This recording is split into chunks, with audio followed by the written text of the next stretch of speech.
Pinakikilos ng puso, pinalalago ang buhay.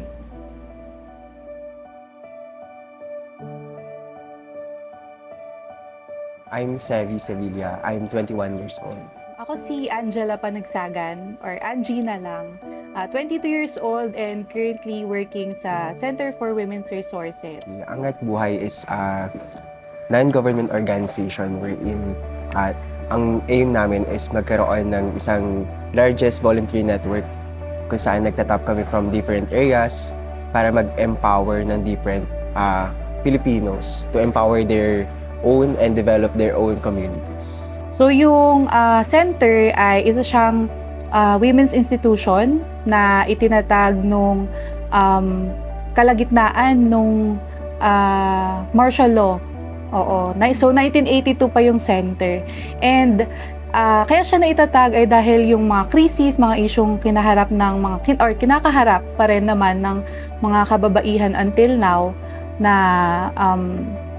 dahil malala na nga yung mga krisis noong martial law, ayun, itinatag yung center para ma-equip yung mga kababaihan, kung ano yung karapatan nila, yung skills nila. Nag-start ako dito as an intern noong October lang last year. So, very fresh. Pero nag-start ako nung maging volunteer nung 15 years old ako sa community namin sa San Pablo, Laguna. And nag-start ako sa isang humanitarian organization, and yun, we do outreach, nagre-respond sa mga medical needs ng mga tao and such. Ginagawa talaga ng desk sa esensya ay it's for women talaga. For women, by women, ganyan. So 40 years na siyang nakatayo so far, and it's still very much strong and alive. As a volunteer, meron naman kaming nabigyan ako ng chance na makatulong and magbigay naman ng help para sa ibang organizations to build their own, to develop their own projects. Hindi ko pa, wala pa sa isip ko na magtatrabaho ka sa center talaga mismo. Sabi ko, parang this is something I wanna do kapag graduate, na may relation sa ganitong advocacy halimbawa. Kasi may kita mo kasi doon yung sa sa mga sinishare nila, yung plight talaga ng kababaihan na hindi mo masyado makikita kapag halimbawa sa news, kasi hindi naman, actually kasi di ba marginalized talaga itong mga sektor na to. Kaya kapag parang na-introduce ka sa ganun and parang na-pick up mo yung struggles, ganyan, halimbawa, parang gugustuhin mo ding sumama, ganyan, or yun din yung magugustuhan mong gawin in the future. Siguro as a youth advocate, sabi nga ng isang philosopher na when you are young, they assume you know nothing. So, kilala nyo na siya. So, ayun, parang may times na sasabihin ng iba na ano ba yung ginagawa mo? You are young and you are not expected to be out there sa field or sa kung saan man kayo tumutulong. And I think you can use that as a motivation para not to prove them wrong or para may patunayan, but na kaya, para patunayan sa sarili mo na yun na lang, na kaya mong tumulong. You can use your energy bilang yung youth nga ay very full of energies pa. So, you can use that and amplify that energy para mas lumawak pa yung reach.